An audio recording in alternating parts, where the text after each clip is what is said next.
Hola a todos, estamos con un nuevo programa de Desconocidos, personas que usted merece conocer. Hoy día tenemos una gran invitada, un lujo tenerla aquí.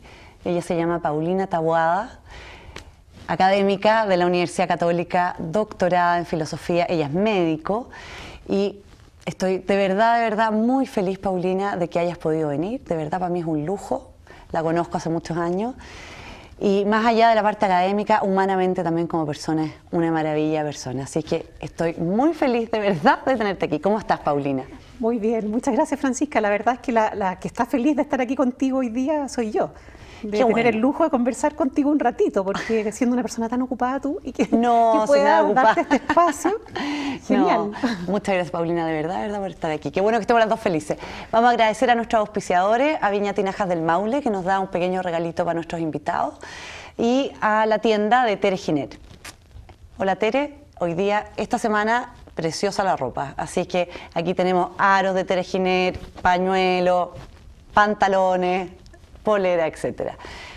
Paulina, ¿por qué invitamos a la Paulina al programa? La Paulina ha hecho muchas cosas en su vida, desde estudiar medicina y después hacer un doctorado en filosofía y muchas cosas académicas, y se dedica ella a la bioética. Y hoy en día la bioética está dando mucho que hablar, tanto por el tema del aborto o por el tema de la eutanasia. La Paulina ha escrito cosas preciosas sobre la limitación del esfuerzo terapéutico al final de la vida y sobre eutanasia, así es que vamos a aprovechar de conversar un poco con ella, no solamente de lo que ha sido la vida de ella, sino que también de las cosas que ha hecho ella en el tema de la bioética. Para empezar, Paulina, a ver, ¿de dónde nace esta cosa de la bioética? Porque tú estudiaste medicina. ¿Cómo te transformas en una filósofa? Porque después hacemos un doctorado de filosofía. Eso es una de las locuras que he hecho en mi vida. No me preguntes cómo, porque nunca lo hubiera sospechado que iba a llegar a hacer eso, un doctorado en filosofía. Como alguien que se mete en el área más científica, yo pensaba que la filosofía era inútil y que era para la gente que le gustaba como volarse pensando cosas extrañas, pero nunca pensé que yo iba a llegar a estudiar filosofía. Eso no estaba en mis planes para nada. Y fue la vida la que me fue llevando a eso, y fue justamente la vida como médico la que me hizo buscar más respuestas a preguntas que tenía, que se me fueron planteando, y yo diría sobre todo la pregunta por el sufrimiento, por el sentido del sufrimiento, por cómo ayudar a los que sufren. Eso fue algo que me marcó y que yo creo que estaba desde mi juventud. Yo me acuerdo como adolescente haber empezado a plantearme eso, o sea, ¿qué sentido tiene? ¿Por qué nos toca sufrir en la vida? ¿Qué puedo hacer yo por los que sufren? ¿Cómo puedo colaborar? Probablemente eso me ayudó a estudiar medicina también. Sí, tiene que ver con eso. Tú me decías que había un caso puntual que te había generado algo como un clic. Sí. Bueno, yo como estudiante de medicina me enamoré de la cardiología. Me encantó la cardiología. En tercer año, que ya tuvimos cardiología, fui ayudante alumna durante toda mi carrera y mi plan era ser cardiólogo.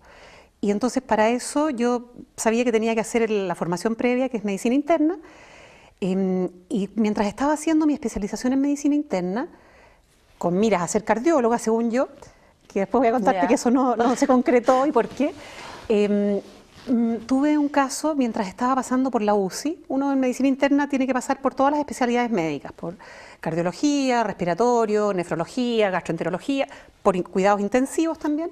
Y pasando por cuidados intensivos me acuerdo que tuve una paciente que esa es la que yo digo que me marcó el rumbo en esto de las preguntas de la bioética, que era una paciente joven, de 40 años, que tenía un lupus, que es una enfermedad autoinmune que puede ser leve, pero que puede ser gravísima. Y en el caso de ella era gravísima, tenía compromiso de todos los sistemas. O sea, tenía compromiso encefálico, estaba convulsionando, tenía compromiso cardíaco, tenía compromiso respiratorio, tenía una infección, porque el sistema inmune está funcionando mal, entonces una infección grave.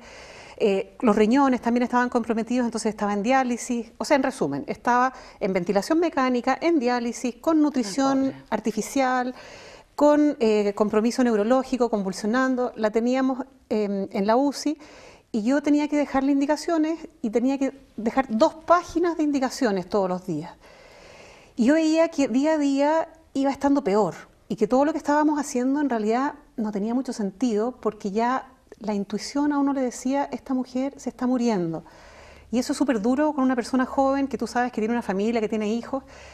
Entonces yo empecé a pensar, ¿qué sentido tiene hacer todo lo que estamos haciendo en términos de intervenciones médicas, de respirador, diálisis, nutrición, anticonvulsivantes, antibióticos de última generación? Con todo el gasto que hay detrás de esto también, porque esto, supuesto, ya sea gasto para el Estado o gasto para la familia. Claro. Pero para alguien es el gasto de sostener esto. Exactamente. En este caso era un hospital público, así que era gasto para el Estado, pero independientemente de quién asume el gasto, no es tanto la pregunta económica, sino la pregunta por si es adecuado o no para ella seguir haciendo tantas cosas o si en realidad lo único que estamos haciendo es prolongar el sufrimiento. Claro. Entonces esa fue la pregunta que a mí se me planteó. Y claro, en esa época, no quiero decir mi edad, en esa época, no tengo ningún problema en decirlo en realidad, pero no se sabía mucho de la bioética todavía, no era parte de la formación de uno como médico, y yo empecé a preguntarme si podía dejar de hacer cosas. Pero me parecía que a lo mejor eso era eutanasia. Entonces pensé, a lo mejor estoy empezando a plantearme que hay casos en los que en realidad la eutanasia podría ser justificada. Y me surgió la inquietud, entonces dije, ¿a quién le puedo pedir ayuda para ver qué es lo que está moviendo esta duda que tengo, esta inquietud? Y contacté al comité de ética que en un hospital público, cuando todavía no había mucha formación en bioética, la verdad es que no era un comité de ética como los que tenemos hoy día, sino que era más bien gente que tenía esta inquietud, pero no mucha formación, y me dijeron, mira, nosotros sentimos que tendrías que seguir haciendo todo lo que están haciendo.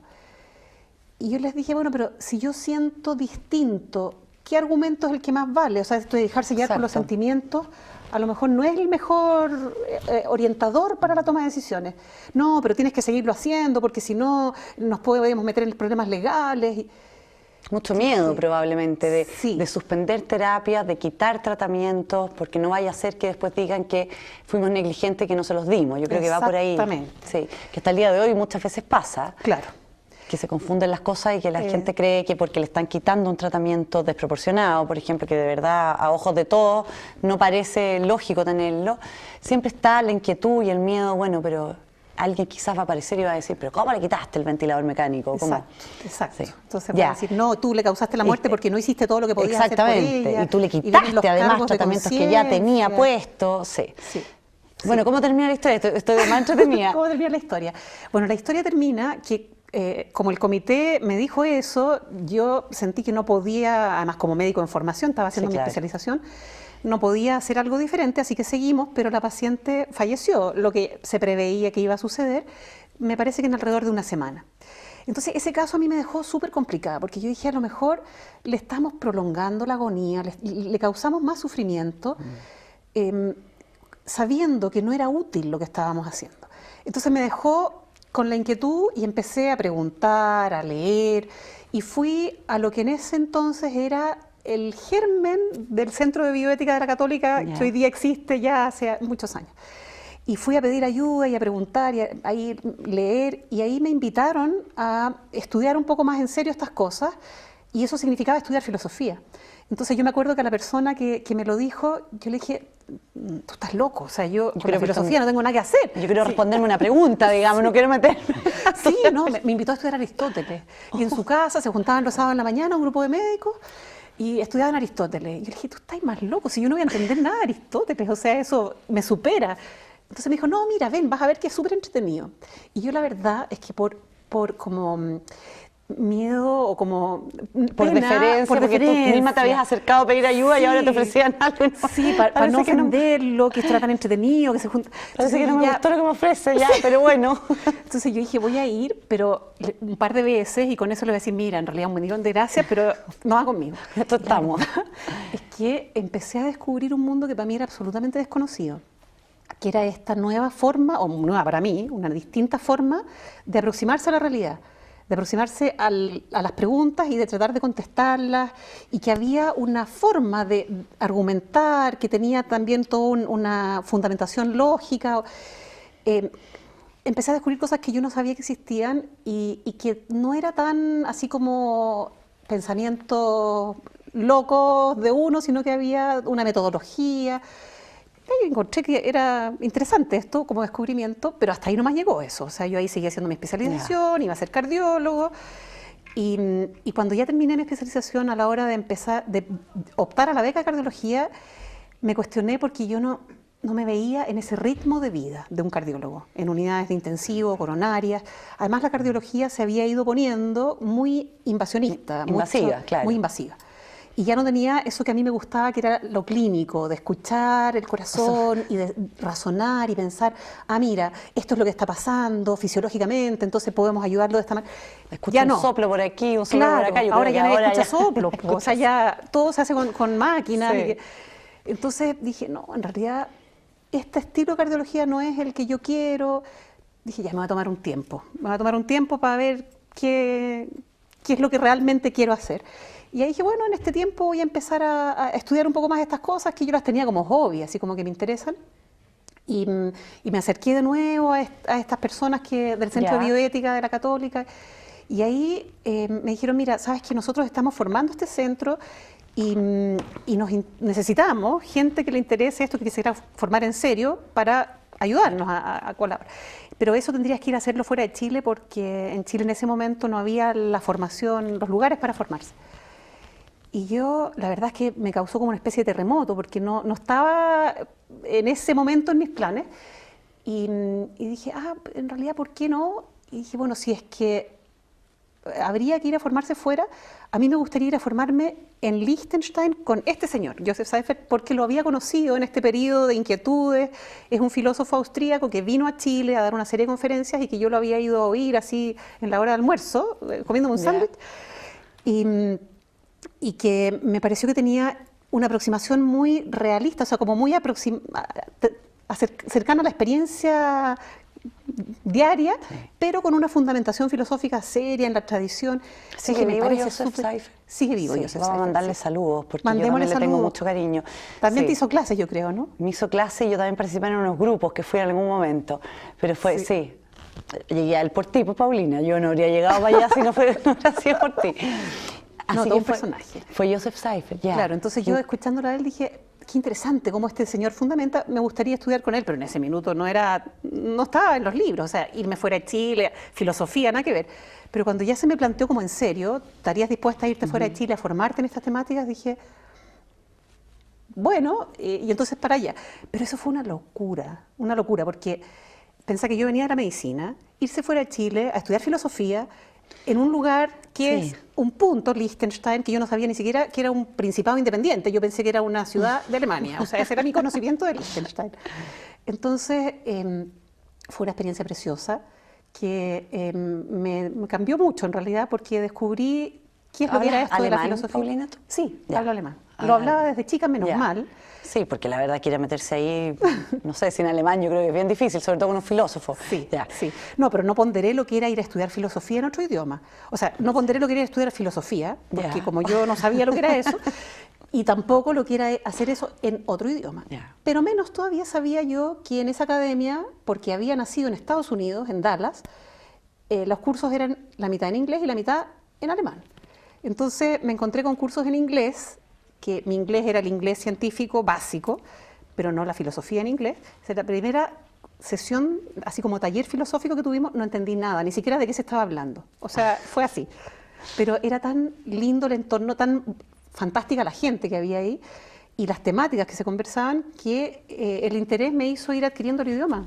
Y las amistades que me hice ahí, sí, porque había alumnos de Estados Unidos, entonces estos me ayudaban a aprender inglés. Había alumnos de todas partes del mundo, en realidad, rusos, checos, polacos, italianos, españoles. Qué entretenido, o sea, pasamos de un mundo de la medicina, además viendo pacientes en medicina interna, a esto otro que la verdad que no tiene nada que ver. Yo me imagino que dejaste de ejercer la medicina cuando fuiste para allá, por lo menos. Claro, durante ese tiempo. Primero traté de mantenerme en contacto con la medicina yendo al hospital, una vez a la semana por lo menos. Pero después se me empezó a hacer como muy complicado por distintas razones. Así que terminé en esa época no estando en contacto con medicina. Trataba de leer algo de revistas. ¿Y ahí fue cuando hiciste el doctorado de filosofía entonces? Sí. O sea, nunca lo había pensado. Lo que había partido como casi que voy a ir a darme una vuelta y hacer un curso, a escuchar A este filósofo Joseph Seifert terminó en un doctorado de filosofía. Así es. 5 años duran los doctorados. Locura. ¿O no? En mi caso fue, como no había estudiado filosofía, tuve que hacer la licenciatura, Ya. el magíster y el doctorado. Entonces fueron 5 años primero y después 2 más para hacer la tesis doctoral. O sea, fueron en 2 etapas 7 años. ¿De qué fue tu tesis doctoral, Paulina? Había empezado siendo del tema de la eutanasia, porque era una temática que desde esta paciente me perseguía como inquietud. Ya. Y también vinculándolo con lo que sería la respuesta médica a través de los cuidados paliativos, etc. Pero, y esta es otra locura de la vida, que esas cosas imprevistas, esos regalos que te da la vida, mientras estaba haciendo mi tesis, el príncipe Nicolás de Liechtenstein llamó a la academia para preguntar si había alguien de los alumnos que se dedicara a la bioética, porque en el Parlamento Europeo en ese momento se estaba discutiendo el tema de la investigación con células estaminales, con células madre, y de la destrucción de embriones para hacer esa investigación.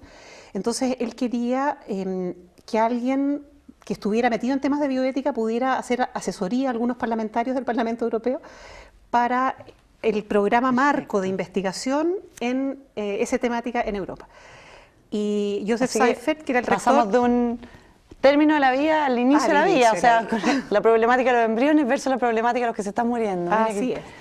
Así que terminaste en eso. Claro, me preguntó el rector si estaría dispuesta a ir a Bruselas, al Parlamento Europeo, a hacer asesoría en este parlamento. Era un parlamento, o sea, era una comisión temporal de bioética que se formó para analizar el programa marco ético en este tema. Entonces yo le dije, bueno, yo estoy ahora aquí con permiso de la universidad, tengo que preguntar a la universidad si es que me dan permiso para cambiar de tema, para demorarme más en mi doctorado. Y escribí a la universidad y me dijeron, mira, para nosotros es un honor que tú puedas ir a hacer una asesoría al Parlamento Europeo, así que ándate, te damos permiso. Y yo ya, pues partí, locuras de la vida. Y claro, ahí me tocó meterme en un mundo súper distinto, que es el mundo de la política, y de cómo se hacen estas asesorías o estas legislaciones. Fue una experiencia dura y me di cuenta que ese no es mi mundo. O sea, estuve ahí, no me acuerdo si 8 meses, algo así. Pero me di cuenta que esa forma de aproximación no es lo que a mí me sale más natural, no es el agua donde yo sé nadar, así que, pero fue una experiencia súper entretenida, súper interesante, conocí a personas fantásticas. Y ahora, Paulina, cuando tú, por ejemplo, fuiste a Roma recién, ¿ya? La Paulina viene llegando de Roma, entonces, ¿qué fuiste a hacer? ¿Vas a hacer una asesoría también? ¿Sigues con asesorías de algún tipo o no? Lo de Roma también es otra sorpresa de la vida. Ah, otra más. No, otra más, no, si la vida hasta quiere sorpresa, yo digo mucha, siempre. mucha. Sí, mucha sorpresa.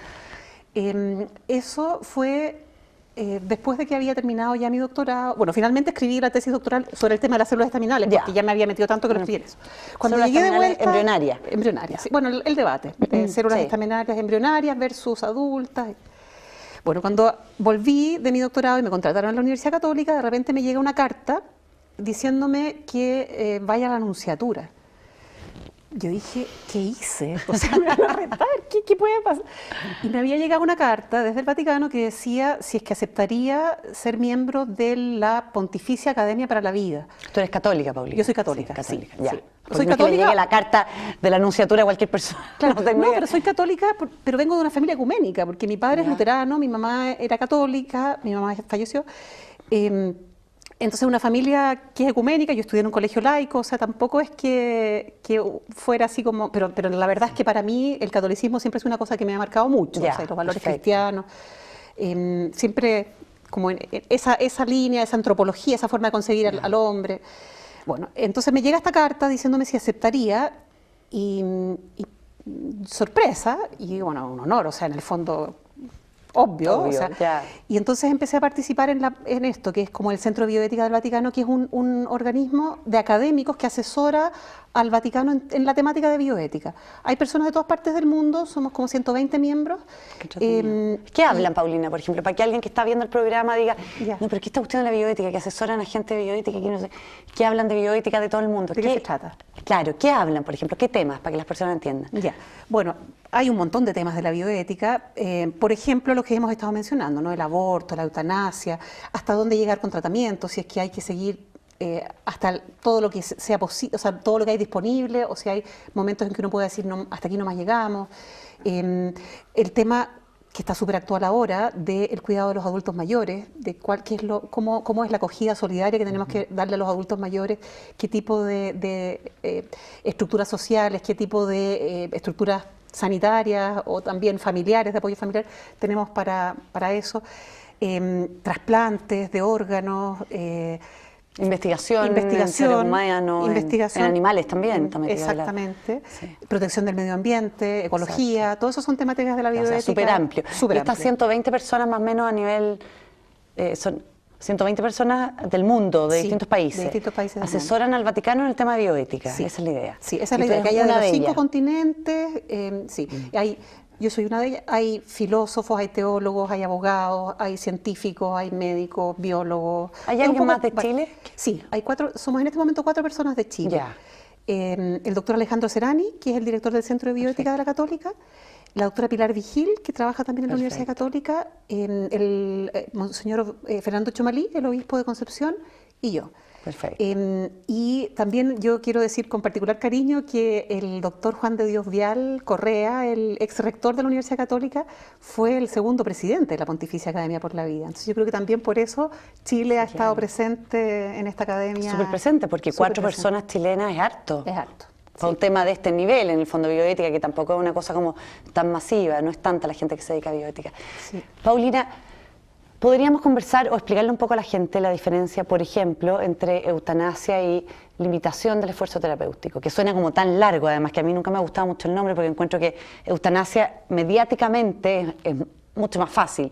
Eutanasia sí, no, etcétera. O hablar un poco de qué tipos de eutanasia hay, de omisión o eutanasia activa, como para contarle a las personas, introduciéndome y pensando en este caso que estamos viviendo en Chile, de Paula, que es esta niñita, ¿no es cierto?, que tiene unos 19 años, en el fondo es mayor de edad, ya no es un niño adolescente, y que está solicitando la eutanasia, o que la madre la ha solicitado, o la hermana, parece que no tengo tan claro si es ella misma, al parecer es ella más la madre y la hermana, ¿o no? Y que no tiene diagnóstico. Entonces partir, por ejemplo, para que las personas entiendan, porque a mí me parece que hay que sacarle el jugo a la Paulina Taboada acá, porque es una excelente académica y lo explica muy bien, la diferencia que hay entre las eutanasias que existen y entre lo que llamamos limitación del esfuerzo terapéutico, que tú también has mostrado y explicado con este ejemplo de que era lo que a ti te motivó. Parece que esto está de más en este paciente. ¿Qué diferencia hay entre eutanasia y eso? Sí.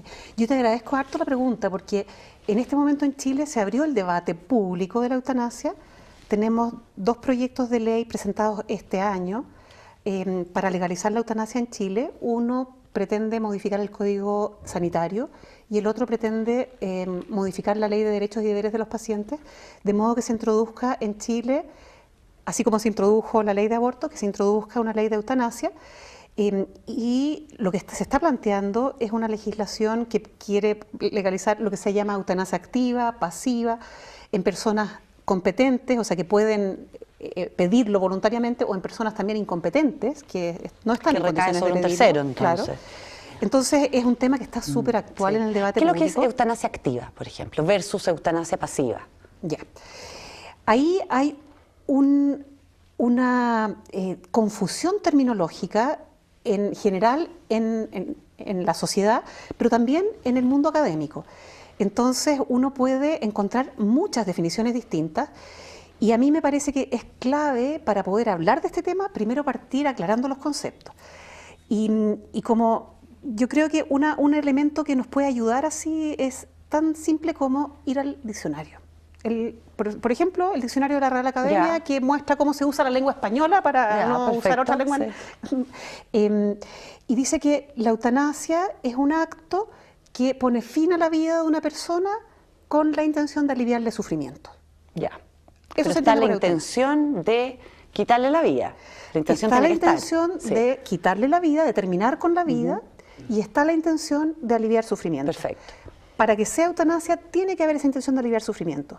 Si no, es no un se podría asesinato, llamar digamos, eutanasia. o no sé, si es que yo voy y mato a alguien en la calle, eso no puede ser eutanasia, Claro, porque no va motivado claro, por aliviar sufrimiento. Claro. Ya. Entonces estamos en el contexto de alguna persona que está sufriendo mucho. Ahora la pregunta es, ¿qué llamamos sufrimiento? ¿Y sufrimiento para quién? ¿Qué tipo de sufrimiento? Claro. ¿Solo físico, psicológico, espiritual? Hay algunos que piensan que todos juntos, hay algunos que piden que sea solo físico, otros que incluyen también lo psicológico, pensemos en una persona con depresión, por ejemplo. Entonces, está esa inquietud que llamamos sufrimiento, y por otro lado, ¿para quién? Porque cuando en el caso de Paula, por ejemplo, que ella lo ha pedido, pero que no tenemos todavía un diagnóstico, no sabemos si podemos ayudarle a aliviar ese sufrimiento. Yo sospecho que sí, porque en medicina hoy día se pueden aliviar la mayoría, la mayoría de los sufrimientos, de los dolores y del sufrimiento. Pero también el sufrimiento para otros, cuando se trata, por ejemplo, de una persona que está en un coma profundo. Pongamos ejemplos como Cerati, que fue tan mediático, ¿no? Sí. Que estaba en un estado de conciencia mínimo o estado vegetativo persistente, no sabemos, y que ahí uno no sabe cuánto está percibiendo la misma persona, pero son los que están alrededor los que sufren, sin duda sufren. O sea, uno sufre de ver a un ser querido en esas condiciones. Entonces, déjame la pregunta, ¿sufrimiento? ¿Para ¿Aliviar quién? un sufrimiento de quién?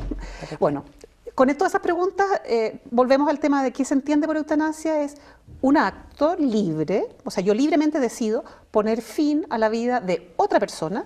Para que sea eutanasia tiene que ser otra persona. Porque si no es un suicidio. Si no es un suicidio. Sí. Por eso se habla de eutanasia y de suicidio asistido o suicidio médicamente asistido, cuando el médico le dice a la persona cómo hacerlo para que le resulte. Y la persona se toma la pastilla y se mata. Claro. Ya. O cuando le pone una máquina preparada para que la persona la active y ella... Es lo que, por ejemplo, hay en Suiza, que está aprobado el suicidio asistido, y hay estos lugares donde la gente va. Tenemos este caso del australiano, ¿no? de este académico australiano que se fue a Suiza, pero eso es suicidio asistido, no es eutanasia. Claro. Los medios habitualmente lo confunden. De la película, por ejemplo, esta típica película que hizo Javier Bardem, Mar Adentro, parece, ¿no es cierto? Que está parapléjico y que él requiere de que alguien le asista para poder suicidarse. Exacto. El que se suicida él se suicida en el fondo porque él se toma el fármaco, pero en el estado en que está él necesita. Eso es un suicidio asistido. Eso es un suicidio asistido. La eutanasia, por definición, es que alguien causa la muerte de otra persona para aliviarle sufrimiento. Y eso, en la terminología, se suele hablar de eutanasia activa y pasiva, distinguiendo si la forma de terminar con la vida de alguien es inyectándole una droga mortal o quitándole cosas que lo permiten mantener con vida. Perfecto. Entonces, distinto, resumiendo para que entiendan todos los televidentes que están muy entretenidos con este programa. Si yo le pongo... bueno, no sé, yo estoy muy entretenida. Si le pongo la droga a la persona, estoy haciendo una eutanasia activa, porque yo estoy activamente haciendo algo. Si yo lo saco del ventilador mecánico, por ejemplo, si es que el ventilador mecánico fuera proporcionado, ¿no es cierto?, para su tratamiento, sabiendo yo que va a morir, entonces eso sería una eutanasia pasiva. Claro. Suponiendo que el ventilador realmente le está ayudando a recuperarse de la enfermedad que tiene.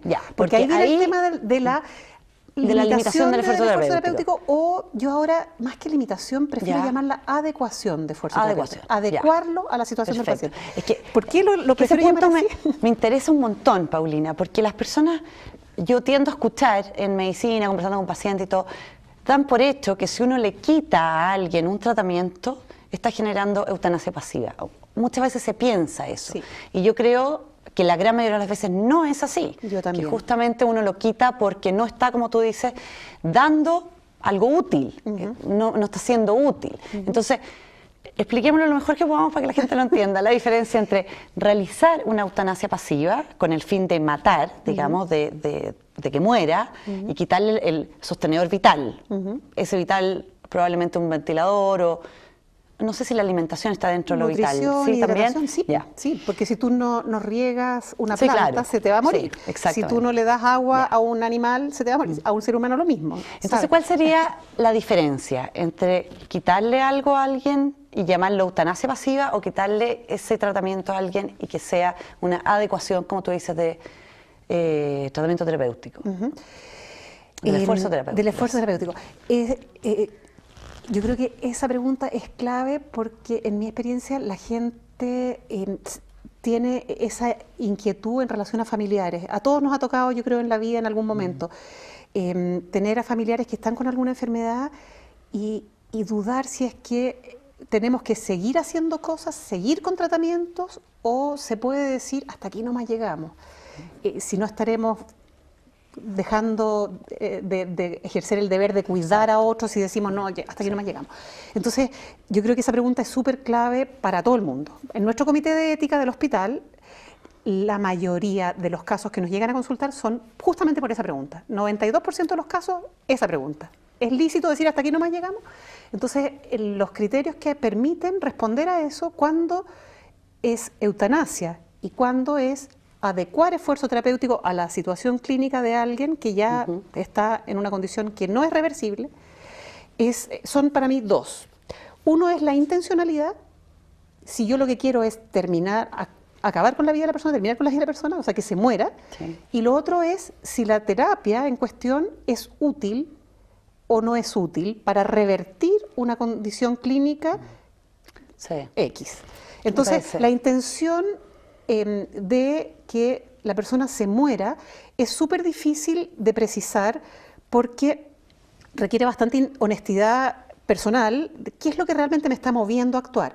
Porque cuando uno ve a una persona que está sufriendo mucho, es normal que surja espontáneamente el deseo de que se alivie ese sufrimiento.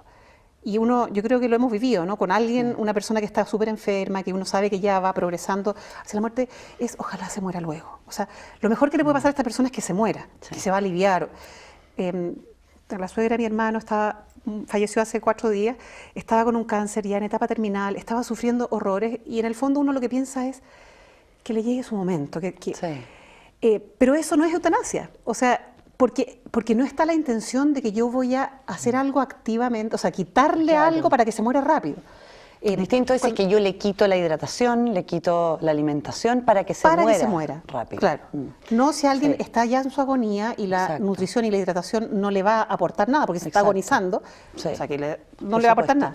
Pero si yo la dejo de hidratar y la dejo de nutrir para que se muera más rápido, porque sé que esa es una intervención que yo puedo hacer para que se muera más rápido, si lo que estoy buscando es que se muera rápido, entonces yo creo que hay un test que uno puede hacer y es si yo implemento eso, o sea, le saco la hidratación y la nutrición y no se muere, si estoy como frustrada de que pucha, como que no se muere todavía, que se muera luego, entonces es que mi intención era esa. Era esa, exactamente. Si yo digo, en realidad esta persona está agonizando, el suero o la nutrición no van a cambiar eso, y yo veo que en realidad sigue viva, digo, bueno, la voy a acompañar todo este tiempo que sigue viva y estoy feliz de poder estar al lado mientras está.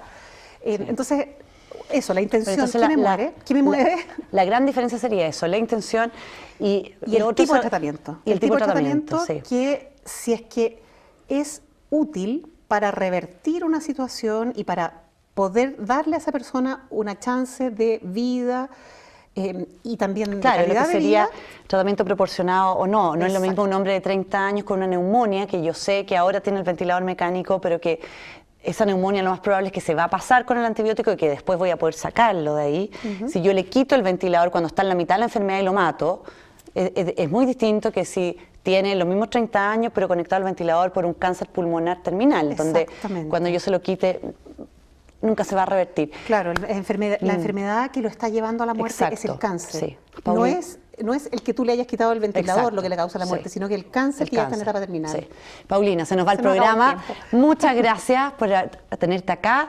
De verdad, un lujo, un lujo. Yo te quiero proponer un desafío, que es, el próximo programa te entrevisto yo a ti. ¿Qué te parece? Sí, podríamos hacer una cosa así entretenida. Lo tenemos que hacer, sería súper entretenido. Lo podríamos hacer, de todas maneras. Muchas gracias a ustedes por acompañarnos. Agradecemos a nuestros auspiciadores, Viña Tinajas del Maule y Tienda Tereginer. Nos vemos en otro programa de Desconocidos, personas que usted merece conocer, como la Paulina que tenemos hoy.